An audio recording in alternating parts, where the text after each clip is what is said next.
Hello students, आज हम लोग पढ़ने वाले हैं जेनेटिक्स चैप्टर का इम्पॉर्टेंट टॉपिक इनकम्प्लीट डोमिनेंस। तो इनकम्प्लीट डोमिनेंस जो है, और इसके बाद भी हम लोग पढ़ेंगे एक्सेप्शन ऑफ मेंडल्स लॉ, इसके बारे में भी जानेंगे। तो इसमें से जो भी है क्वेश्चन एग्ज़ाम में आते हैं, और बोर्ड एग्ज़ाम अगर आप दे रहे हैं तो उसमें भी क्वेश्चन पूछा जाता है, लॉन्ग क्वेश्चन। और अगर आप नीट की तैयारी कर रहे हैं तो नीट में भी इसमें से कुछ क्वेश्चन आते हैं इससे के रेशियो से रिलेटेड या इस तरह के क्रॉस से रिलेटेड। तो आज हम लोग समझेंगे इनकम्प्लीट डोमिनेंस के बारे में। हेलो गाइस, कैसे हैं आप लोग? और अभी तक आपने अगर चैनल को सब्सक्राइब नहीं किया तो चैनल को सब्सक्राइब जरूर कर लीजिए, और वीडियो अच्छी लगे तो वीडियो को लाइक जरूर कीजिएगा। तो आज हम लोग स्टार्ट करने वाले हैं इनकम्प्लीट डोमिनेंस के साथ। और ये इनकम्प्लीट डोमिनेंस क्या होता है, इससे पहले हम लोग मेंडल के 2 लॉज पढ़ चुके हैं, मेंडल लॉज ऑफ डोमिनेंस और लॉ ऑफ सेग्रीगेशन। ठीक है, अब ये है इनकम्प्लीट डोमिनेंस, जिसमें हम लोग 2 जीन की बात करते हैं, यानी 2 कैरेक्टरिस्टिक की साइमल्टेनियसली बात करते हैं। जैसे अच्छा, यहाँ पे एक और हमारा था, ये एक्सेप्शन है। ये इनकम्प्लीट डोमिनेंस जो है असल में ये एक्सेप्शन है। इसमें 2 जीन की बात नहीं कर रहे, वो इंडिपेंडेंट ऑफ सॉर्ट में था। ठीक है, तो ये इनकम्प्लीट डोमिनेंस में क्या है, ये एक्सेप्शन की बात करते हैं कि मेंडल लॉज के जो कुछ एक्सेप्शन होते हैं। तो ये एक्सेप्शन क्या होता है मेंडल लॉ का, ये भी देख लेते हैं। तो जैसे रेड और वाइट कलर का हम फ्लावर का क्रॉस कराते हैं तो यहाँ पे हमको पिंक कलर का फ्लावर देखने को मिलता है ना। जब रेड और वाइट कलर के फ्लावर का क्रॉस कराते हैं तो यहाँ पे पिंक कलर का फ्लावर देखने को मिलता है, और ये जो है मेंडल लॉ का एक्सेप्शन माना जाता है। एक मिनट से चेक कर लें इसको।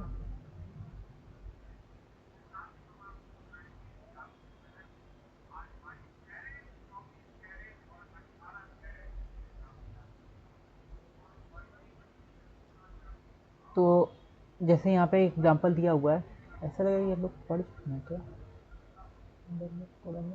ठीक है, इसका एग्जांपल क्या होता है, एक डॉग फ्लावर होता है, स्नैपड्रैगन या एंटीराइनम इसको बोलते हैं। ठीक है, एंटीराइनम मैजस। तो ये जो है एंटीराइनम मैजस, डॉग फ्लावर भी इसको बोलते हैं या स्नैपड्रैगन बोलते हैं। इसमें ये 2 कलर के फ्लावर होते हैं, रेड और वाइट होते हैं। ठीक है, तो एक रेड कलर इसमें एक कुछ प्लांट्स होते हैं वो रेड कलर के फ्लावर्स में होते हैं, और कुछ प्लांट्स होते हैं वो वाइट कलर के फ्लावर होते हैं। तो जब इन प्लांट्स का क्रॉस कराया जाता है तो इसमें जो नए प्लांट्स बनते हैं वो पिंक कलर के होते हैं। ठीक है, उनके फ्लावर कैसे होते हैं, पिंक कलर के होते हैं। हमारे पास रेड कलर के फ्लावर वाले जो हैं प्लांट थे स्नैपड्रैगन, और वाइट कलर के फ्लावर वाले स्नैपड्रैगन प्लांट थे। जब इनका हमने क्रॉस करा तो हमको पिंक कलर के फ्लावर वाले प्लांट मिले। तो ये क्या है, एक इंटरमीडिएट कलर हमको देखने को मिला यहाँ पे। ठीक है, ना रेड और ना वाइट, 50-50% दोनों की इसमें शेडिंग आ रही है, यानी ये पिंक मिडिल का कलर देखने को मिल रहा है। ठीक है, तो जब इस तरह की मिडिल की कंडीशन देखने को मिलती है एकदम, ठीक है, तो इस कंडीशन को हम लोग बोलते हैं इनकम्प्लीट डोमिनेंस। क्या बोलते हैं, इनकम्प्लीट, यानी रेड कलर पूरी तरह से ये डोमिनेट नहीं हो पाया, एक्सप्रेस नहीं हो पाया, थोड़ा वाइट और थोड़ा रेड मिक्स होकर ये पिंक कलर का हो गया है। तो ये हमारे एग्जाम्पल है इनकम्प्लीट डोमिनेंस का। देखते हैं इसमें, देखो पेरेंट जनरेशन सबसे पहले थी, red R R allele capital capital allele थे। ठीक है, दोनों वाइट स्मॉल स्मॉल एलील थे इसमें। ठीक है, वाइट में दोनों, एक कैपिटल आ रहा है एक स्मॉल आ रहा है। जब गेमिड जो है ये फ्यूज़ किए तो सारे के सारे पिंक फ्लावर बने। ठीक, अब ये पिंक फ्लावर बने तो F1 जनरेशन में क्या होगा, जितने भी पिंक फ्लावर हैं ना, F1 जनरेशन में इनके गैमिड बनेंगे। ठीक है, तो दोनों एलील इनके अलग अलग हो जाएंगे। बताया था गैमिड बनने के टाइम पे क्या होता है, इनके एलील का सेग्रीगेशन, एलील किसको बोले हम लोग, जो आर आर लिखा हुआ है। ठीक है, तो इनका सेग्रीगेशन हो जाता है। तो एक गैमेट में कैपिटल आर गया और एक गैमेट में स्मॉल आर गया। इसी तरह से फीमेल मेल में भी क्या होगा, जो गैमेट बनेंगे उसमें एक में कैपिटल आर जाएगा और एक में स्मॉल आर जाएगा। ठीक है, अब ये क्रॉस करेंगे। अच्छा, ये F1 जनरेशन क्या थी, ये फर्स्ट फिलियल जनरेशन थी, इसमें सारे के सारे हाइब्रिड बन रहे थे। ठीक है, सारे के सारे पिंक बन रहे थे। दूसरी जनरेशन जब इनका हमने क्या कराया, सेल्फ कराया। ठीक है, इनकी सेल्फिंग की, पिंक फ्लावर को पिंक फ्लावर वाले प्लांट से ही क्रॉस कराया।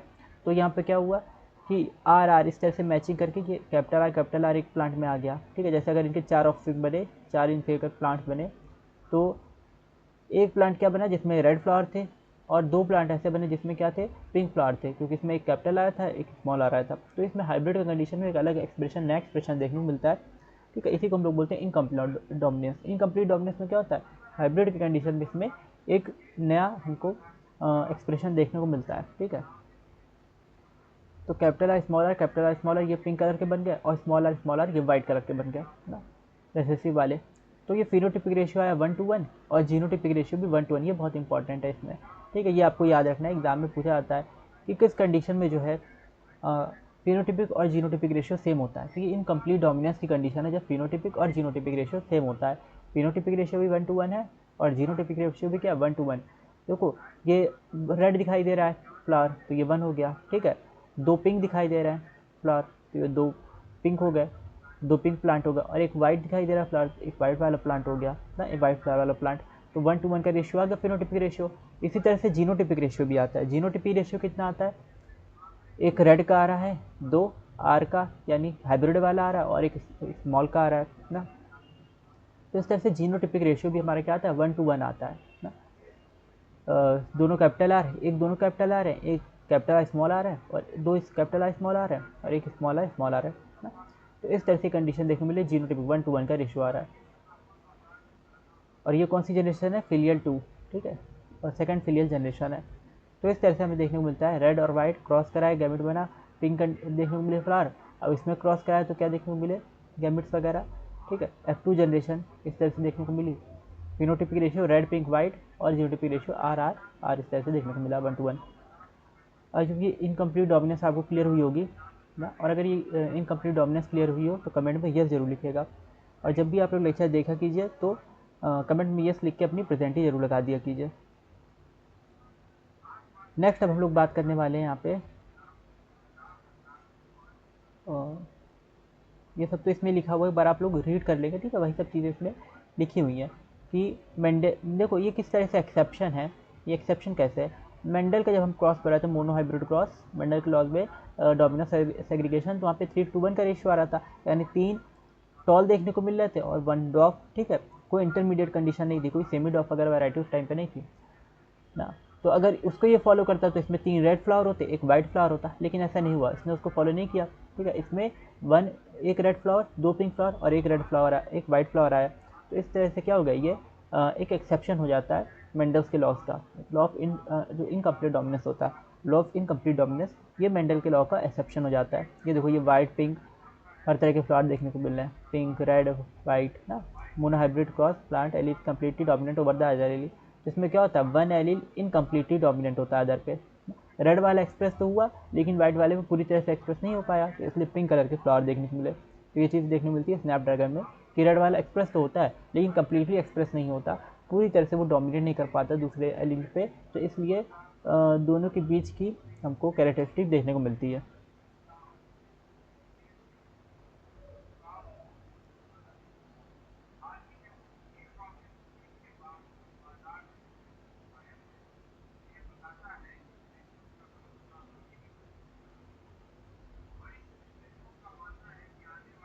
ठीक है। अच्छा एक चीज़ आप लोग को ये और समझना है ना कि जब भी हम लोग बात करते हैं यहाँ पे, हर एक जीन में क्या होता है, एक इन्फॉर्म ट्रेड के लिए इन्फॉर्मेशन होती है, ठीक है। हम कह सकते हैं 2 ट्रेड्स के लिए, कॉन्ट्रास्टिंग ट्रेड के लिए इन्फॉर्मेशन होती है। तो जीन जो होता है उसमें ट्रेड के लिए इन्फॉर्मेशन होती है, किसी कैरेक्टरिस्टिक्स के लिए इन्फॉर्मेशन होती है। तो वही जीन जब पेरेंट से डॉट आता है तो इन्फॉर्मेशन भी कैरी होती है पेरेंट टू डॉटर, ठीक है, या पेरेंट टू सन। जो डिप्लॉयड ऑर्गेनिजम्स होते हैं, जितने भी डिप्लॉयड ऑर्गेनिज्म है, तो उसमें 2 कॉपीज़ होती हैं। जीन की कितनी कॉपीज़ होती है, 2 कॉपीज़ ना, क्योंकि 2 ट्रेट हैं तो जीन की 2 कॉपीज़ भी होती हैं, ठीक है। इनको बोलते हैं पेयर्स ऑफ, इस पे क्या होते हैं, पेयर ऑफ एलिल्स होते हैं, ठीक है। या इन कॉपीज़ को हम लोग बोल सकते हैं ये एलिल्स है ना। जीन जो है किसी कैरेक्टरिस्टिक के लिए, अब उसके 2 कॉन्ट्रास्टिंग कैरेक्टरिस्टिक है, 2 ट्रेट है। जैसे यहाँ पे मान लो रेड और वाइट कलर है, तो ये 2 ट्रेट हैं, तो इसके लिए एक जीन की 2 कॉपी होगी, यानी 2 एलील के लिए 2 ट्रेट होते हैं, ठीक है। और ये एलिस सेम भी हो सकते हैं, आइडेंटिकल भी हो सकते हैं और हेट्रोजाइगोट भी हो सकते हैं, ठीक है, यानी हेट्रोजाइगस भी हो सकते हैं। तो एलिस सेम भी हो सकते हैं, जब सेम होंगे तो होमोजाइगस बोलेंगे, और अलग अलग होंगे एलिस तो हेट्रोजाइगस बोलेंगे। तो ये याद रखें कि एलिस सेम भी हो सकते हैं और डिफरेंट भी हो सकते हैं। तो इसको होमोजाइगस भी बोल सकते हैं हम, या हेट्रोजाइगस भी बोल सकते हैं।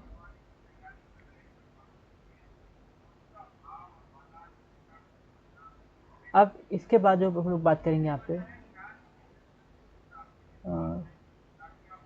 एलील जो होते हैं ये कुछ एंजाइम बनाते हैं और उसकी वजह से ट्रांसफॉर्मेशन होता है, उसकी वजह से हमें रिजल्ट देखने को मिलता है, ठीक है।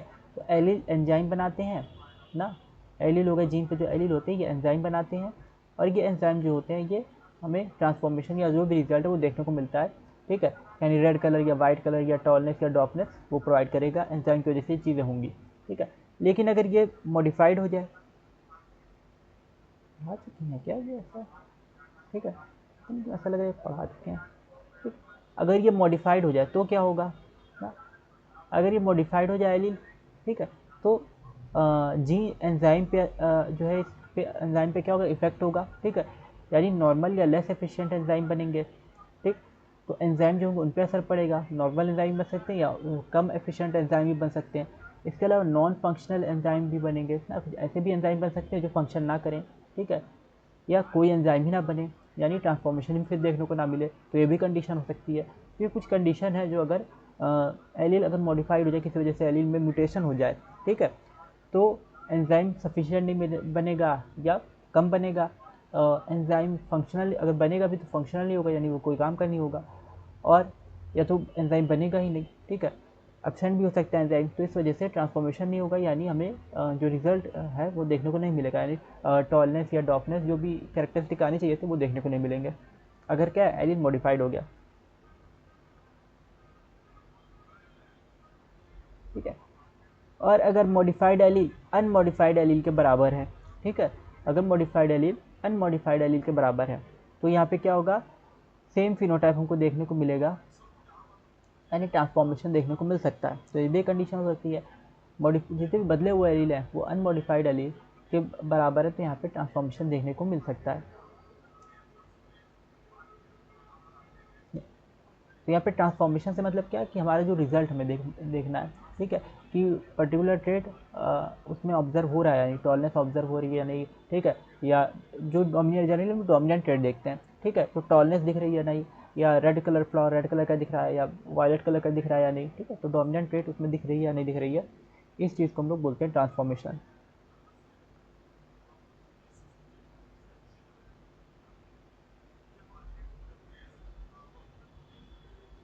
अच्छा, यहाँ पे फिनोटाइप जो है कुछ थ्योरी आपको पढ़नी पड़ेगी, क्योंकि आप अगर नीट की तैयारी कर रहे हो तो उसमें बहुत इंपॉर्टेंट है ये थ्योरी ना। फिनोटाइप ट्रेड जो होता है ये डिपेंड करता है अनमॉडिफाइड एलील की फंक्शनिंग पे, ये भी आपको याद रखना है, ठीक है। फिनोटाइप या ट्रेड जो होता है ये किस पे डिपेंड करता है, अनमॉडिफाइड एलील की फंक्शनिंग पे, कि अनमॉडिफाइड एलील जो है वो किस तरह से काम कर रहा है, ठीक है, यानी जिस एलील में कोई बदलाव नहीं हुआ तो नॉर्मली एक्सप्रेस कर रहा है और एंजाइम वगैरह बना रहा है या नहीं बना रहा है।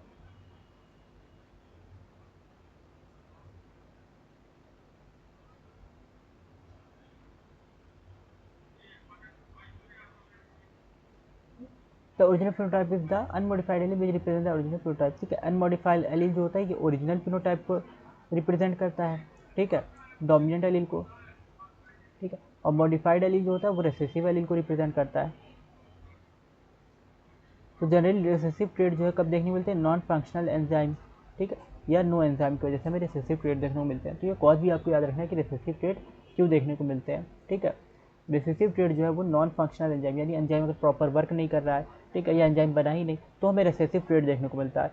और डोमिनेंट ट्रेड कब देखने को मिलता है, जब अनमॉडिफाइड एलील है, यानी नॉर्मल फंक्शनिंग एलील है और प्रॉपर फंक्शनिंग एंजाइम बन रहा है, फंक्शनल एंजाइम बन रहा है, तो हमें डोमिनेंट ट्रेड देखने को मिलता है। तो ये हो गया इसके बारे में, इनकम्प्लीट लॉ ऑफ ये इनकम्प्लीट डोमिनेंस के बारे में हो गया, ये एक्सेप्शन है मेंडल के लॉ का, ठीक है।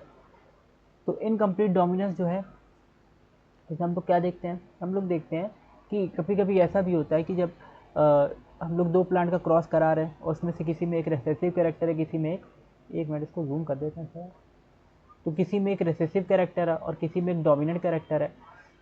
हमने दो प्लांट का क्रॉस कराया और एक प्लांट में रेसेसिव था, एक देखो यहाँ पे जैसे कराया था ना, तो एक में डोमिनेंट कैरेक्टर था, एक में रेसेसिव कैरेक्टर था, तो जब इसका क्रॉस कराया तो सारे के सारे क्या बने, सारे के सारे हाइब्रिड बने, ठीक है। और हाइब्रिड में हमें इंटरमीडिएट या नया तरह का एक जो है इसका फंक्शन देखने को मिली, ठीक है। तो एक तो फ्लावर रेड था और एक वाइट था, लेकिन इसके जो ऑफस्प्रिंग बने हैं तो ये कैसा बना है, पिंक बना है, यानी एक नया ही कलर बन गया, या हम कह सकते हैं इसका इंटरमीडिएट सिंगल इंटरमीडिएट कलर बना है।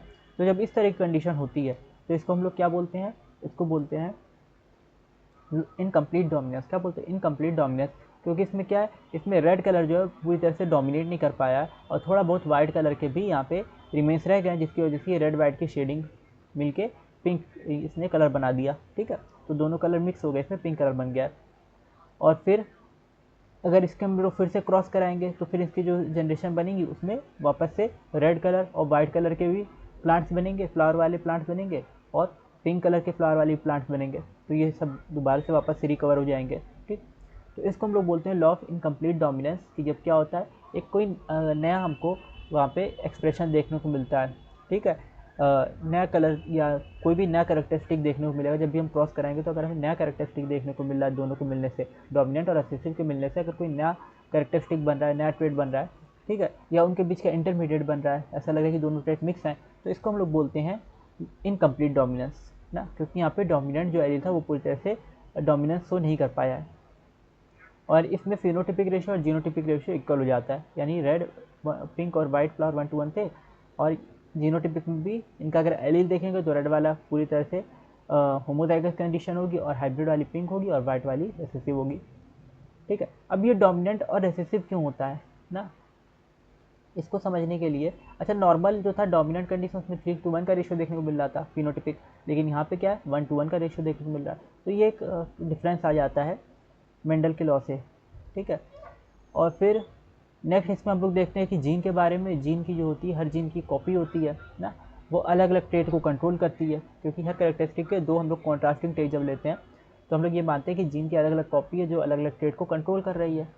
ठीक, और उस कॉपी को हम लोग क्या बोल देते हैं, एलील बोल देते हैं। ठीक है, एलील जो होते हैं ये अगर आइडेंटिकल है तो इनको बोलते हैं होमोजाइगस कंडीशन, जब एलील एक जैसे होते हैं, जैसे ये वाली कंडीशन होमोजाइगस है, ये कैपिटल ये रेड है ना, कैपिटल आर लिखा हुआ है, दोनों कैपिटल आर है, तो ये होमोजाइगस कंडीशन है। ये वाइट है, स्मॉल आर स्मॉल लिखा हुआ है, तो ये क्या होती है, ये भी होमोजाइगस कंडीशन है ना।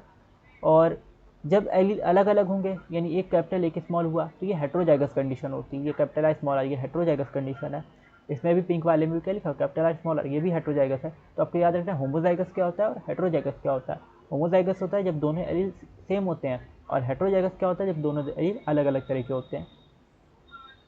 ठीक, और दूसरा इसमें क्या है एलील के बारे में, ठीक है, कि एलील जो होता है नॉर्मली प्रोड्यूसर नॉर्मल एंजाइम। ठीक है, नॉर्मल एलील होगा तो नॉर्मल एंजाइम बनाएगा, उससे हमें ट्रांसफॉर्मेशन या हमारा जो भी डोमिनेंट कैरेक्टरिस्टिक था, ठीक है, फ्लावर का वायलेट कलर या टॉलनेस, ये सब देखने को मिलेगा। ठीक है, लेकिन अगर एलील मॉडिफाइड हो गया ना, तो एलील जब मॉडिफाइड हो जाता है तो इसमें हमें फिर एंजाइम वगैरह इसमें नहीं बनते। ठीक है, क्योंकि ये सब जो भी रेड कलर की अपीयरेंस है या टॉलनेस है, ये सब किसकी वजह से हो रही है, जो जीन एलील है या जीन है वो क्या बना रहे हैं, एंजाइम बना रहे हैं, और वो एंजाइम वर्क करके फिर टॉलनेस क्रिएट कर रहे हैं या कलर क्रिएट कर रहे हैं अलग अलग। ठीक है, तो अगर मॉडिफाइड एलील होगा, एलील बदल जाएगा, ठीक है, उसमें कुछ मॉडिफिकेशन हो जाएगा, तो वो या उसकी फंक्शनैलिटी ख़त्म हो जाएगी, तो उससे क्या होगा कि उससे एंजाइम जो है ना, या तो कम बनेगा या तो नॉर्मल फंक्शन नहीं कर पाएगा। ठीक है, और सही से फंक्शन नहीं कर पाएगा। ठीक है, और या तो हो सकता है एंजाइम बने ही ना, तो बहुत कम बने या सही से फंक्शन ना कर पाए। ठीक है, या एंजाइम बने ही ना, तो ये सब कंडीशन जो होती है, इस कंडीशन में क्या होता है, इस कंडीशन में एलील जो होता है, इसका साउंड थोड़ा धीमा कर दो, आवाज़ थोड़ी आवाज़ आवाज़ धीमी कर दो, बहुत तेज है। तो एंजाइम जो होता है इसका क्या हो जाता है,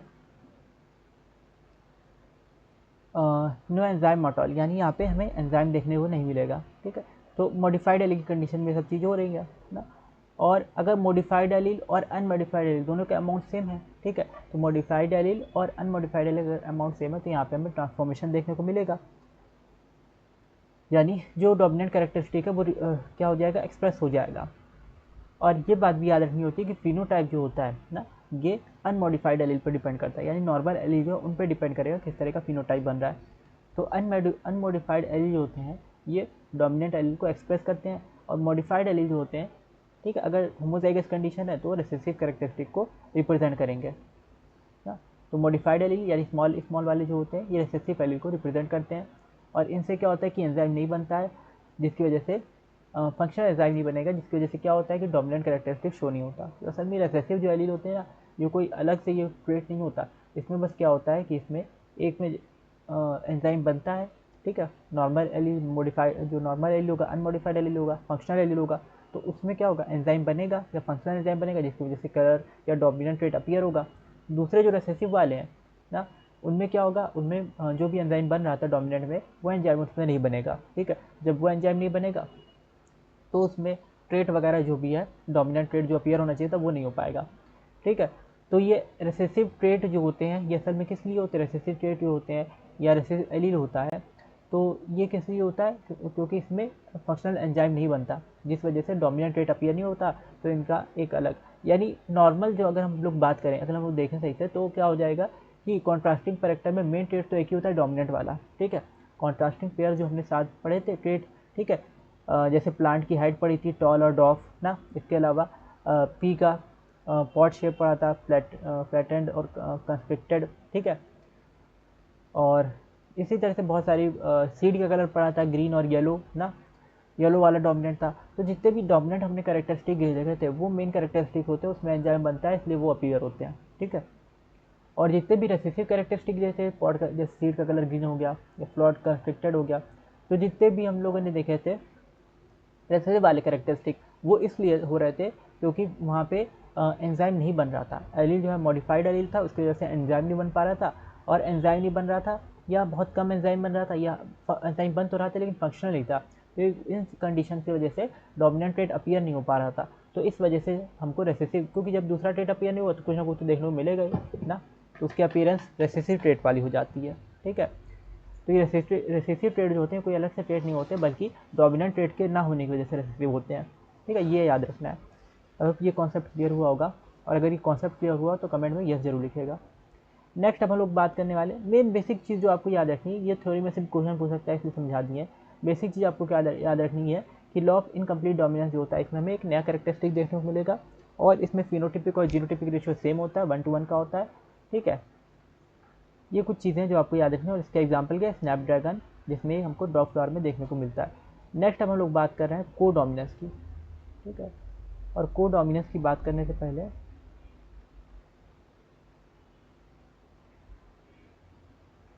थोड़ा सा एडजस्ट कर लें पेज को।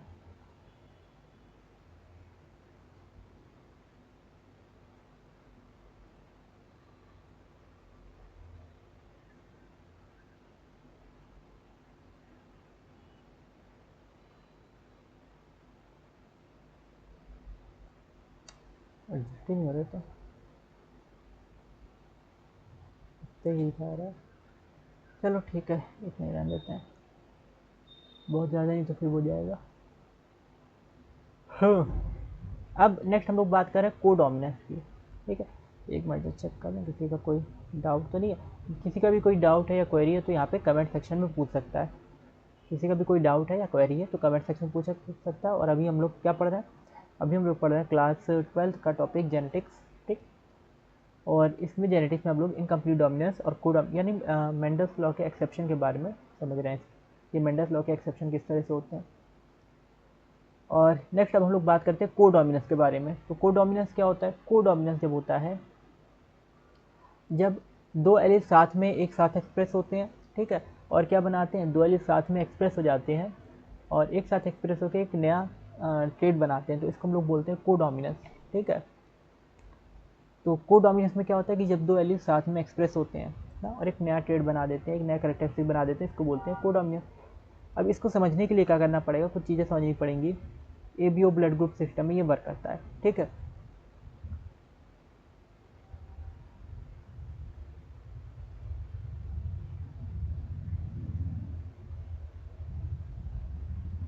देखो इसमें क्या था, को डोमिनेंस में क्या होता है कि जो F1 जनरेशन होती है दोनों पेरेंट को रिसेंबल करती है, ये बात याद रखनी है। को डोमिनेंस में F1 जनरेशन यानी फर्स्ट फिलियन जनरेशन होती है दोनों पेरेंट को रिसेंबल करती है। डोमिनेंस में क्या था कि जो फर्स्ट जनरेशन थी वो एक पेरेंट को रिप्रेजेंट कर रही थी, यानी मान लो अगर टॉल पी प्लांट बने, ठीक है, उसके टॉल पी प्लांट है तो उसके ऑफस्प्रिंग जो होते हैं वो भी टॉल हो जाएंगे। तो सिर्फ अपने एक पेरेंट ही को तो रिसेंबल कर रहे हैं, दूसरा पेरेंट रिसेसिव है लेकिन उसको वो फॉलो नहीं कर रहा है। ठीक है, तो फर्स्ट फिलियल जनरेशन जो है वो एक ही पेरेंट को रिसेंबल करती है। या इनकम्प्लीट डोमिनेंस में देखा तो उसमें इन बिटवीन होता है ना। ठीक है, डोमिनेंस में क्या होती है, अपने F1 जो होती है अपने सिंगल पेरेंट को रिसेंबल करती है। इनकम्प्लीट डोमिनेंस में क्या होता है, इन बिटवीन होती है कैरेक्टरिस्टिक, यानी दोनों का मिक्सअप हो जाती है। लेकिन को डोमिनेंस में क्या होता है, ये दोनों पेरेंट्स को रिसेंबल करती है, ठीक है। तो फर्स्ट फिलियर जनरेशन जो बनेगी, यानी जो ऑफस्प्रिंग बनेंगे वो अपने दोनों पेरेंट्स के जैसे जो है कैरेक्टरिस्टिक शो करेंगे ना। अब ये होता कैसे है, तो ये आरबीसी में हमको देखने को मिलता है कि इसमें आरबीसी में ए ब्लड ग्रुप सिस्टम होता है। आरबीसी में क्या होता है, A B O blood group system, A B O blood group system इसमें देखने को मिलता है, ठीक है। अच्छा, आप लोग अगर वीडियो देख रहे हो तो आप लोग कमेंट करके जरूर बताइएगा कि A B O blood group system की डिस्कवरी किसने की थी, ठीक है। तो आप लोग ये भी जरूर कमेंट करके बताएंगे कि A B O blood group system की डिस्कवरी किसने की थी। और जो A B O blood group हमारा होता है, इसको जीन आई कंट्रोल करता है। कौन सा जीन कंट्रोल करता है, अगर कोई पूछे तो आप क्या बताएंगे, जीन आई जो होता है ये A B O blood group को कंट्रोल करता है, ठीक है। अब जीन आई जो होता है, अच्छा यहाँ पे प्लाज्मा आरबीसी के ऊपर प्लाज्मा मेम्ब्रेन होती है, ठीक है। इसमें शुगर पॉलीमर्स होते हैं ना इसके सरफेस पे, और ये जो है जीन्स के अकॉर्डिंग, आई जीन के अकॉर्डिंग इनका फॉर्मेशन होता है। तो जो आरबीसी जो है, ठीक है, रेड ब्लड सेल्स है, उसकी प्लाज्मा मेम्ब्रेन पे शुगर पॉलीमर्स है, ठीक है, उसके सरफेस पे ये हम लोग कह सकते हैं एंटीजन है, ठीक है। तो उसके सरफेस पे क्या एंटीजन है, जो हमारी आरबीसी है उसके सरफेस पे एंटीजन, एंटीना टाइप का स्ट्रक्चर है, ठीक है, इस तरह से है। अब प्लाज्मा मेम्ब्रेन पे पूरे पे है ये, ठीक है। अब ये जो है आई जीन से कंट्रोल होता है, इसका फॉर्मेशन किससे कंट्रोल होता है, आई जीन से, ठीक है। और आई जीन हमारे पास तीन तरह के होते हैं, एक होता है सिर्फ आई, ठीक है, एक होता है आई ए, एक होता है आई ए और एक होता है आई बी। ये तीन तरह के हमारे पास आई जीन होते हैं। आई ए, थोड़ा लिखने में इसमें प्रॉब्लम हो जाती है, आई ए और आई बी, ये तीन तरह के हमारे पास जीन होते हैं, आई ए और आई बी, ठीक है। तो अगर आई जीन होगा तो यहाँ पे एंटीजन कोई नहीं बनेगा, ठीक है, तो ये एकदम ब्लैंक हो जाएगी आरबीसी, इस पर एंटीजन ही नहीं बनेगा। और अगर आई ए होगा तो इस पर ये एंटीजन बनेगा, ठीक है, इस तरह का ए वाला एंटीजन बनेगा ना, ए वाला एंटीजन। और अगर आई बी होगा तो इस पर बी वाला एंटीजन बनेगा, यहाँ बना दें, ठीक है। तो अगर बी होगा तो इस पर बी वाला एंटीजन बनेगा, आई बी अगर होगा तो, ठीक। तो आई की कंडीशन में एंटीजन नहीं बनता, अगर खाली आई है, ठीक है, अगर आई है तो ए एंटीजन बनता है, आई बी है तो बी एंटीजन। अब जो एंटीजन बनता है वही ब्लड ग्रुप हो जाता है, ठीक है।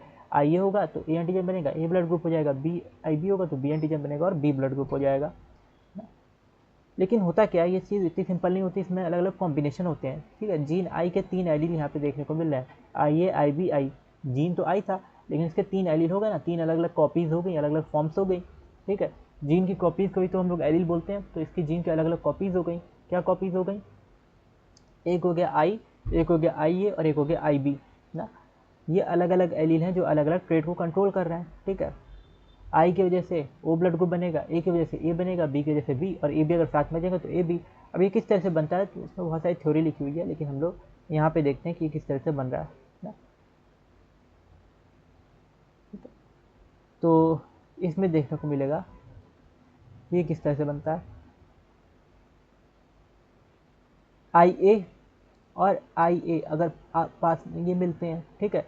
अगर पेरेंट्स हैं, फादर है मदर है, फादर में आई है मदर में आई है, तो दोनों आई ए आ जाएगा ऑफस्प्रिंग में, ठीक है, दोनों के जीन आ जाएंगे आई वाले। क्योंकि क्रोमोसोम क्या होते हैं, पेरेंट्स के जो क्रोमोसोम या जीन होते हैं वो ऑफस्प्रिंग में आते ही हैं, ठीक है। तो पेरेंट्स के क्रोमोसोम या जीन जो होते हैं वो ऑफस्प्रिंग में आते हैं, इसलिए दोनों का आई ए क्या हो जाएगा, ये ऑफस्प्रिंग में आ जाएगा और ये ब्लड टाइप क्या बन जाएगा, ए बन जाएगा, ठीक है। तो दोनों आई ए आने से ब्लड टाइप ए बन जाएगा। दूसरा क्या है, पेरेंट्स ए का एलील आई ए और पेरेंट टू इसके एलील आई बी, दोनों जो होते हैं ये साथ में आते हैं, आई बी, ये ए भी बन जाता है, ठीक है। आई बी दोनों जब साथ में आएंगे आई बी करके ए भी बन जाएगा। तीसरा होता है आई ए और स्मॉल आई, ये दोनों जब, यानी अगर फादर क्या आई उनका ब्लड ग्रुप ए है और मदर क्या उनका ब्लड ग्रुप ओ है, तो दोनों में से आई, इस मदर में से आई आ जाएगा और फादर में से आई है, तो आई ये आपस में मिलकर क्या बना देंगे, ए ब्लड ग्रुप। अगर एक भी ए वाला रहेगा ना, ठीक है, और दूसरा खाली आई है तो ए ब्लड ग्रुप बन जाएगा, और अगर एक भी बी वाला है और दूसरा खाली आई है तो बी ब्लड ग्रुप बन जाएगा, ठीक है। तो अगर एक भी सिंगल भी आई ए या आई बी होता है तो ये दोनों ही डोमिनेंट होते हैं अपनी अपनी जगह, ठीक है। आई बी यहाँ पे, यही तो इस ब्लड ग्रुप के सिस्टम की खासियत है कि यहाँ पे हमें दो डोमिनेंट एलील देखने को मिल रहे हैं, आई ए भी डोमिनेंट है, आई बी भी डोमिनेंट है, ठीक है। तो ये दो डोमिनेंट एलील है आई ए और आई बी। देखो यहाँ पे लिखा भी हुआ है कि I A and I B are completely dominant over small I, ठीक है। तो ये जो है आई ए आई बी, जनरली हम लोग खाली आई को सिंगल आई को स्मॉल आई बी लिख देते हैं, ठीक है। तो सिंगल अगर आई है और उसमें ए बी नहीं है तो उसको हम लोग खाली आई बी लिख देंगे, स्मॉल आई बी लिख देंगे। तो आई ए आई बी ये पूरी तरह से डोमिनेंट होते हैं स्मॉल आई के ऊपर। तो अगर आई ए और स्मॉल आई है तो ए ब्लड ग्रुप ही बनेगा, ठीक है। फिर अगर आई बी है यानी फादर में का blood group B group blood group है और मदर का ए ब्लड ग्रुप है, तो दोनों का मिक्स होगा तो ए बी ब्लड ग्रुप बन जाएगा, ऑफस्प्रिंग का ब्लड ग्रुप ए बी आ जाएगा। इस तरह से आप लोग किसी का भी जो है क्या निकाल सकते हैं, ब्लड ग्रुप निकाल सकते हैं। हालांकि बहुत एक्यूरेट तो नहीं इस तरह से निकलेगा, लेकिन एक ट्राई कर सकते हैं, ज़्यादातर कंडीशन में सही हो सकता है, ठीक है। तो ब्लड ग्रुप निकालने के लिए इस तरह से भी आप लोग ब्लड ग्रुप निकाल सकते हैं कि मदर का ब्लड ग्रुप और फादर का ब्लड ग्रुप देखेंगे और उसी के अकॉर्डिंग फिर जो ऑफस्प्रिंग का ब्लड ग्रुप बनाएंगे। तो अगर फादर का आई बी है ब्लड ग्रुप और मदर का ब्लड ग्रुप आई बी है, तो दोनों का आई बी मिक्स होगा, क्या हो जाएगा, बी ब्लड ग्रुप हो जाएगा, ठीक है। फादर का ब्लड ग्रुप आई बी है, मदर का ब्लड ग्रुप सिर्फ आई है, तो ये दोनों का मिक्स होगा आई बी आई और सिर्फ बी ब्लड ग्रुप, क्योंकि एक भी अगर बी है या एक भी आई है तो ए और बी, ए होगा तो ए रिप्रेजेंट होगा, बी होगा तो बी रिप्रेजेंट होगा, ठीक है। और अगर ए बी दोनों है तो दोनों क्या करेंगे, एक दूसरे को रिप्रेजेंट, मतलब दोनों यहाँ पे रिप्रेजेंट होंगे फिर ना, ए बी और ए बी अगर दोनों हैं तो ए बी ब्लड ग्रुप बनेगा। अच्छा, इस यही जो ए बी ब्लड ग्रुप बन रहा है ना, इसी कंडीशन को हम लोग क्या बोलते हैं, कोडोमिनेंस। क्या बोलते हैं इसको, कोडोमिनेंस बोलते हैं। इस कंडीशन को हम लोग बोलते हैं कोडोमिनेंस, जो ए बी ब्लड ग्रुप बन रहा है, ठीक है। यहाँ पे लिख दिया सिंपल में, इसमें कोडोमिनेंस ना। तो ये कोडोमिनेंस कब बनता है, जब ए बी ब्लड ग्रुप बनेगा, यानी जिसमें ए और बी दोनों एक्सप्रेस होंगे, ठीक है। तो साथ में एक्सप्रेस हो रहे हैं और एक नया ब्लड ग्रुप बना रहे हैं ए बी ब्लड ग्रुप ना, ए और बी दोनों साथ में एक्सप्रेस हो रहे हैं और एक नया ब्लड ग्रुप बना रहे हैं ए बी ब्लड ग्रुप। और ये इन ऑफस्प्रिंग की अगर हम बात करें तो ये अपने दोनों पेरेंट्स को रिसेंबल कर रहा है। ए बी जो ऑफस्प्रिंग बने ये अपने फादर को भी रिसेंबल कर रहा है क्योंकि इसमें ए था, और मदर को भी रिसेंबल कर रहा है क्योंकि इसमें बी था, ठीक है। इसी तरह से ये वाला ए बी जो बना ये अपने फादर को रिसेंबल कर रहा है क्योंकि उसमें बी था, और मदर को भी रिसेंबल कर रहा है क्योंकि इसमें ए था, ठीक है ना। पेरेंट 1 को अपने फादर माना है, पेरेंट 2 को मदर माना है, ठीक है। उनके ब्लड ग्रुप के अकॉर्डिंग हम लोग ऑफस्प्रिंग का ब्लड ग्रुप बना रहे हैं, ठीक। तो ये कोडोमिनेंस की कंडीशन होती है जब दो एलील के मिलने से, ठीक है, दो डोमिनेंट एलील के मिलने से एक नया ब्लड ग्रुप बनता है, ठीक है। तो उसको हम लोग बोलते हैं कोडोमिनेंस, और इसमें दोनों ही एलील डोमिनेंट एलील का एक्सप्रेशन होता है। नेक्स्ट हम लोग बात करते हैं यहाँ पे स्मॉल आई, तो दोनों अगर रेसेसिव मिलेगा तो यहाँ पे ओ ब्लड ग्रुप बन जाएगा, यानी सेल पे कोई एंटीजन नहीं होगा, ठीक है। आरबीसी पे कोई एंटीजन नहीं होगा, तो इस तरह का ओ ब्लड ग्रुप बन जाता है। अभी हम लोग ये समझेंगे क्योंकि ये सब चीज़ ज़्यादा इस पर डिटेल में इम्यूनिटी वाले चैप्टर में समझते हैं ना। अभी नॉर्मल सा ये क्या चीज़ समझ में आई कि कोडोमिनेंस क्या होता है, उसका एग्जाम्पल लेके समझ रहे थे। तो कोडोमिनेंस की कंडीशन होती है जब I A and I B present together, they both express their own types of sugars, this is because of codominance. ये आपको याद रखना है कि जब आई ए आई बी साथ में होंगे तो ये अपने दोनों जो है, देखो जैसे हमने यहाँ पे देखा था कि ए जब था तो ए एंटीजन बन रहा था आरबीसी पे, बी था तो बी एंटीजन बन रहा था, और सिर्फ आई था, खाली आई था तो कोई एंटीजन नहीं बन रहा था, ठीक है। आई ए था तो ए एंटीजन, यहाँ पे लिख दें साइड में, ठीक है। आई ए था तो ए एंटीजन बना, और सिर्फ आई था तो कोई एंटीजन नहीं बना, और आई बी था तो बी एंटीजन सेल के ऊपर बना। अच्छा, अब अगर आई ए और आई बी दोनों हैं, आई ए और आई बी, ठीक है, आई बी से नीचे इसका डायग्राम बना रहे हैं, आई ए आई बी दोनों है। अब कौन सा एंटीजन बनेगा, जब आई ए आई बी दोनों है तो अब बनेगा यहाँ पे ए भी बनेगा और बी भी बनेगा, ठीक है। ए भी बनेगा एंटीना इस तरह से और बी भी बन जाएगा, तो इस तरह से एलियन बन गया ना, ठीक है। यहाँ पे तो इसे याद रखना है कि ए बी दोनों बनेगा ना, इस पर क्या बनेगा, ए और बी दोनों एंटीजन आ जाएगा, यानी एक नया तरह का ब्लड ग्रुप बन गया जिसको हम लोग बोलते हैं ए बी ब्लड ग्रुप। क्या बोलते हैं, ए बी ब्लड ग्रुप बोलते हैं ना। तो दोनों साथ में एक्सप्रेस हो रहे हैं, ठीक है, दोनों शुगर ये बन रही, दोनों एंटीजन बन रहे हैं, तो इसको बोलते हैं कोडोमिनेंस, ठीक है। शुगर जनरली उसने एंटीजन को ही शुगर बोल दिया इसमें, ठीक है। तो शुगर और एंटीजन में कंफ्यूज नहीं होना है। ये सेल सरफेस रिसेप्टर्स होते हैं ना, जो इसको एक कह सकते हैं एक आइडेंटिफिकेशन देते हैं, इसका सेल को एक आइडेंटिटी देते हैं। ये शुगर्स जो होते हैं या एंटीजन होते हैं सेल को एक आइडेंटिटी देते हैं कि वो किस तरह की सेल है, ठीक है। तो अगर ए वाला शुगर है या ए वाला एंटीजन है तो वो आरबीसी जो है ए ब्लड ग्रुप वाली हो जाएगी, अगर बी वाला शुगर है बी वाला एंटीजन है तो आरबीसी बी ब्लड ग्रुप वाली हो जाएगी, इस तरह से होता है।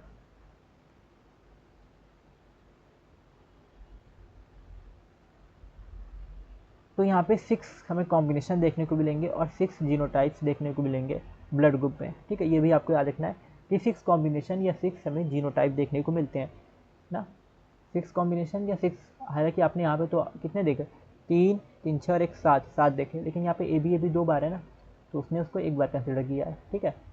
तो 6 कॉम्बिनेशन या 6 जीनोटाइप आपको देखने को मिलेंगे। ठीक है,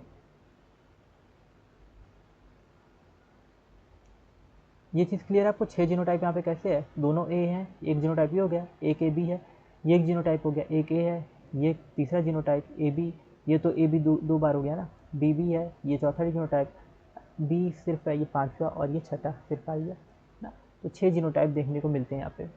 ठीक है, और कोडोमिनेंस में आगे मल्टीपल एलील की यहाँ पे बात की गई है।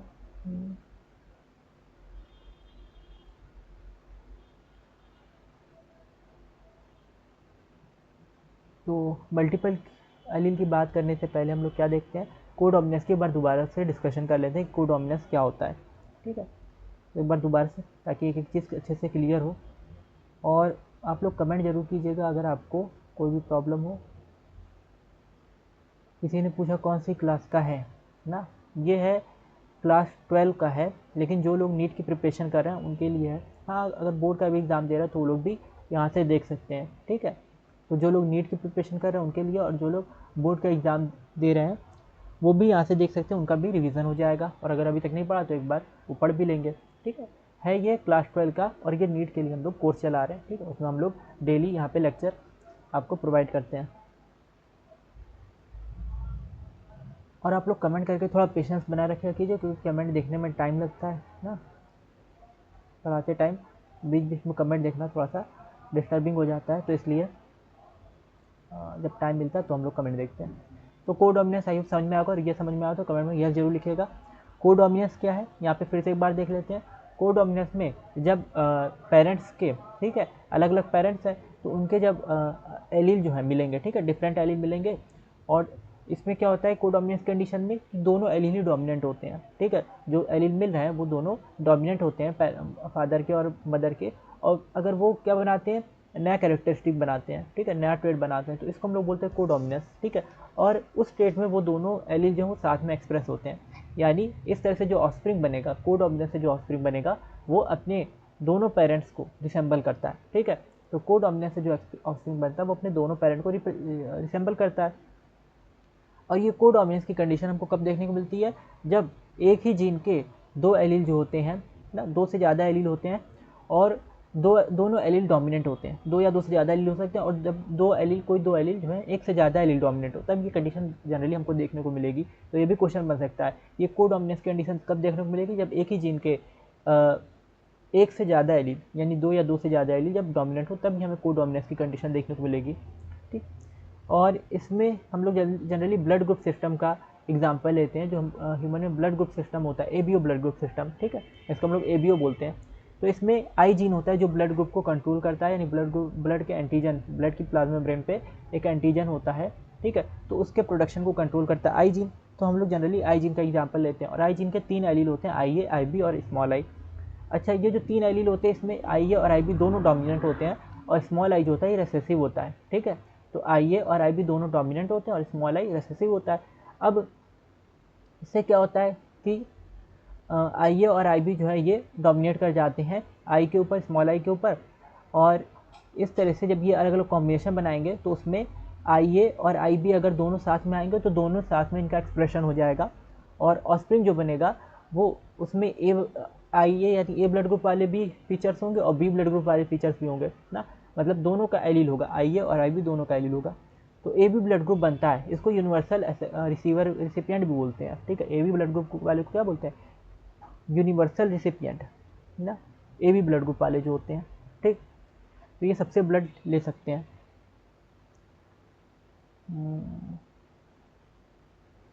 ठीक है, तो ए बी, इसमें दोनों के फीचर हैं, ए ब्लड ग्रुप का भी है, बी ब्लड ग्रुप का भी है। ठीक है, और ओ जो होता है यूनिवर्सल डोनर होता है, यानी सबको ब्लड दे सकता है, ये वो क्या यूनिवर्सल डोनर है ना। आई होप इतना क्लियर हुआ होगा। और यहाँ पे आपको याद रखना है कि आई ए जब जैसे फादर में ए है, मदर में ए है, तो ए ब्लड ग्रुप बनेगा, फादर में है, मदर में बी है, तो ए बी ब्लड ग्रुप बनेगा, इन दोनों साथ में एक्सप्रेस हो जाएंगे, तो इसी को हम लोग कोडोमिनेंस बोल रहे हैं। ठीक, और अगर फादर में ए है, मदर में स्मॉल आई है, तो ए बी ब्लड ग्रुप बनेगा। अगर एक भी ए होता है ना तो ए ब्लड ग्रुप बनता है, अगर एक भी बी होता है तो बी ब्लड ग्रुप बनता है। ठीक है, अगर दोनों हैं ए और बी तो ए बी ब्लड ग्रुप बनेगा, और दोनों ही नहीं है, दोनों अपसेंट है, तो ओ ब्लड ग्रुप बनेगा, यानी इस तरह का जिस पे कोई एंटीजन नहीं होगा तो ओ ब्लड ग्रुप बन जाता है। ना। आई होप इतना क्लियर हुआ होगा आपको। ठीक है, ये हमने पढ़ा कोडोमिनस के बारे में। एक बार देख लेते हैं किसी कोई डाउट है क्या। जो भी आपका डाउट या क्वेरी रहती है वो आप यहाँ पे कमेंट सेक्शन में पूछ सकते हैं। ठीक है, और जब भी हम लोग को टाइम मिलता है तो हम लोग उसका रिप्लाई करते हैं। नेक्स्ट अब हम लोग बात करने वाले हैं मल्टीपल, एक मिनट टाइम जरा देख लेते हैं, मल्टीपल एलील की अभी हम लोग को डिस्कस तो करना है ना, मल्टीपल एलील के बारे में भी डिस्कशन। ठीक है, तो मल्टीपल एलील्स क्या होते हैं, मल्टीपल एलील्स क्या होते हैं, यहाँ पे हम लोग देखते हैं कि जब दो से ज़्यादा एलील जो होते हैं वो सेम कैरेक्टर को गवर्न करते हैं, सेम कैरेक्टर को कंट्रोल करते हैं, तो इसको हम लोग बोलते हैं मल्टीपल एलीलिज्म। ठीक है, मल्टीपल एलीलिज्म क्या होता है, जब दो से ज़्यादा जो एलील होते हैं, ठीक है, मोर देन 2 एलील, ठीक है, या 3 भी हम लोग बोल सकते हैं, तो ये सेम कैरेक्टर को जब गवर्न करते हैं, इसको बोल सकते हैं हम लोग सेम कैरेक्टर को रिप्रेजेंट करते हैं, तो इसको बोलते हैं मल्टीपल एलीलिज्म ना। जैसे हमारा स्किन कलर होता है, ये भी मल्टीपल एलीलिज्म का एग्जांपल है। इसमें हम हमारे स्किन के कलर को वो करने के लिए, गवर्न करने के लिए या कंट्रोल करने के लिए दो से ज़्यादा एलील यहाँ पे जो है काम करते हैं। ठीक है, और अगर हम लोग बात करें जैसे सिंगल जीन, कभी कभी क्या होता है, सिंगल जीन जो होता है वो भी एक से ज़्यादा इफेक्ट कर सकता है। ठीक है, जैसे स्टार्च सिंथेसिस होता है ना, ये था एक मल्टीपल एलील देखा था। ठीक है, और यहाँ पे हम लोग देख रहे हैं कि एक सिंगल जीन के किस तरह से बहुत सारी इफेक्ट हो सकते हैं, जिसको हम लोग प्लियोट्रॉपिक भी बोलते हैं, प्लियोट्रॉपी। ठीक है, प्लियोट्रॉपी जो होती है ये सिंगल जीन की वजह से बहुत सारे इफेक्ट पड़ते हैं, अलग अलग चीज़ों पे इफेक्ट पड़ते हैं। ठीक है, तो ये जैसे स्टार सिंथेसिस होती है पी सीड्स में, ये सब हम लोग क्यों पढ़ रहे हैं, ये सब हम लोग पढ़ रहे हैं, ये सब क्या है, मेंडल के लॉस का क्या है, एक्सेप्शन है। ठीक है, लॉ ऑफ इनकम्प्लीट डोमिनेंस में हमने देखा कि जो इनकम्प्लीट डोमिनेंस था, ठीक है, उसमें भी हमने क्या देखा कि जो ऑफस्प्रिंग था वो दोनों पेरेंट्स के मिक्स कैरेक्टर को रिप्रेजेंट कर रहा था। ठीक है, लॉ ऑफ जो हमारे पास ये क्या है, कोडोमिनेंस है। ठीक है, तो कोडोमिनेंस में भी हमने क्या देखा, कोडोमिनेंस में भी ये देखा कि इसमें जो ऑफस्प्रिंग है ये दोनों पेरेंट्स के फीचर्स को रिप्रेजेंट कर रहा है। ठीक है, मल्टीपल एलील देख रहे हैं, तो ये क्या, इसमें सिंगल एलील है लेकिन ये एक से ज़्यादा ट्रेट को कवर कर रहा है, जैसे स्किन का एलील हो गया। ठीक है ना, या बर्ड्स में जो है विंग और उनके कॉम का एलील होता है, या विंग और पर विंग का एलील होता है, और उनके कॉम का जनरली एलील होता है, तो वो एक से ज़्यादा ट्रेड को रिप्रेजेंट करता है, जबकि एक एलील को क्या होना चाहिए, एक एलील को एक ही ट्रेड को रिप्रेजेंट करे। ठीक है, मेंडल ने जो स्टडीज़ की उन्होंने ये बताया था कि एक एलील जो है एक ट्रेड को रिप्रेजेंट करता है, टॉलनेस का कैपिटल टी, डॉग का स्मॉल टी। ठीक है, और रेड जो वायलेट कलर के फ्लावर थे ना, उनका कैपिटल डब्लू, जो स्मॉल कलर के फ्लावर थे स्मॉल डब्लू, इस तरह से अलग अलग था। ठीक है, लेकिन यहाँ पे क्या है, मल्टीपल एलील में एक एलील जो है वो एक से ज़्यादा ट्रेट को रिप्रेजेंट कर रहा है। और जब हम लोग कभी बात करते हैं जीन की, तो सिंगल जीन जो है, जो प्लियोट्रॉपी की बात करते हैं, तो सिंगल जीन जो है वो एक से ज़्यादा इफेक्ट प्रोड्यूस कर रहा है, यानी एक से ज़्यादा ट्रेड को कंट्रोल कर रहा है यहाँ पे। ठीक है, मल्टीपल एलील में बहुत सारे एलील एक सिंगल कैरेक्टर को कंट्रोल कर रहे थे। ठीक है, ये थोड़ा सा याद रखना डिफरेंस, कि मल्टीपल एलील में बहुत सारे एलील होते हैं वो सिंगल कैरेक्टर को गवर्न करते हैं, उसको कंट्रोल करते हैं, और जैसे स्किन कलर वगैरह हो गया, स्किन कलर के लिए बहुत सारे एलील होते हैं ना। और इसमें एग्जांपल हम लोग देखते हैं प्लियोट्रॉपी में कि सिंगल जीन जो होता है, एक जीन वो एक से ज़्यादा इफेक्ट प्रोड्यूस करता है ना। जैसे पी सीड में स्टार सिंथेसिस होता है, तो इसके लिए बी जीन होता है। ठीक है, बी जीन के दो एलील होते हैं, कैपिटल बी स्मॉल बी। ठीक है, और इसके अलावा स्टार्च के सिंथेसिस के अलावा ये क्या करता है, स्टार्च के अलावा सीड के शेप को भी कंट्रोल करता है। ठीक है, तो स्टार्च के ग्रेन के साइज़ को और सीड के शेप को, ठीक है, सीड शेप को भी ये कंट्रोल करता है ना। तो ये जो बी जीन है, ठीक है, स्टार्च इफेक्टिवली बनता है जब होमोजाइगस होता है, कैपिटल बी कैपिटल होता है। ठीक है, लार्ज स्टार्च ग्रेन्स, ठीक है, और स्मॉल बी जब होगा तो ये लेसर इफिशियंसी स्टार्च सिंथेसिस होगा, तो स्मॉल स्टार्च ग्रेन बनेगा। ठीक है, तो अगर कैपिटल बी कैपिटल होगा तो बड़े बड़े स्टार्च गेन बनेगा, स्मॉल बी होगा छोटे छोटे स्टार्च गेन बनेंगे। इसी तरह से कैपिटल बी होगा तो राउंड बनेगा, और स्मॉल बी होगा तो रिंकल्ड बनेगा सीड ना। तो ये हमें किस में देखने को मिलता है, पी सीड्स में। ठीक है, पी सीड्स में अगर हम लोग स्टार्च सिंथेसिस की बात करें, ठीक है, मेंडल ने स्टार्च सिंथेसिस की बात नहीं की थी, लेकिन हम लोग अगर स्टार्च सिंथेसिस की बात करें, जब कैपिटल बी होगा तो स्टार्च सिंथेसिस हमको ज़्यादा देखने को मिलेगा, यानी बड़े बड़े ग्रेन्स होंगे, दाने होंगे मटर के, और जब स्मॉल भी होगा तो छोटे छोटे दाने होंगे, और कैपिटल होगा तो राउंड सीड का शेप भी हो जाएगा। तो एक तरह सीड के शेप को भी कंट्रोल कर रहा है, ठीक है। और स्मॉल भी तो रिंकल सीड का शेप हो जाएगा ना। तो यहाँ पे कैपिटल बी डोमिनेंट समझ में आ रहा है, और अगर हाइब्रिड मिल रहा है तो इंटरमीडिएट साइज देखने को मिल रही है, ठीक है। तो ये सब कुछ चीज़ें हैं। यहाँ पे इनकम्प्लीट डोमिनेंस भी शो हो रहा है ना। तो प्लियोट्रॉपी की कंडीशन यहाँ पे देखने को मिलती है जब हम लोग पी सीड की बात करते हैं, ठीक है। उसमें स्टार्च के सिंथेसिस की बात करते हैं, और स्टार्च के सिंथेसिस वाला जीन जो होता है वो किसको गवर्न करता है, ये स्टार्च के सिंथेसिस वाला जो जीन होता है ये सीड के शेप को भी कंट्रोल करता है। अब डोमिनेंस जो होता है ना, ये एक ऑटोनॉमस फीचर नहीं है, ठीक है। यानी ये डिपेंड करेगा जीन, प्रोडक्ट और फिनोटाइप पे, ठीक है।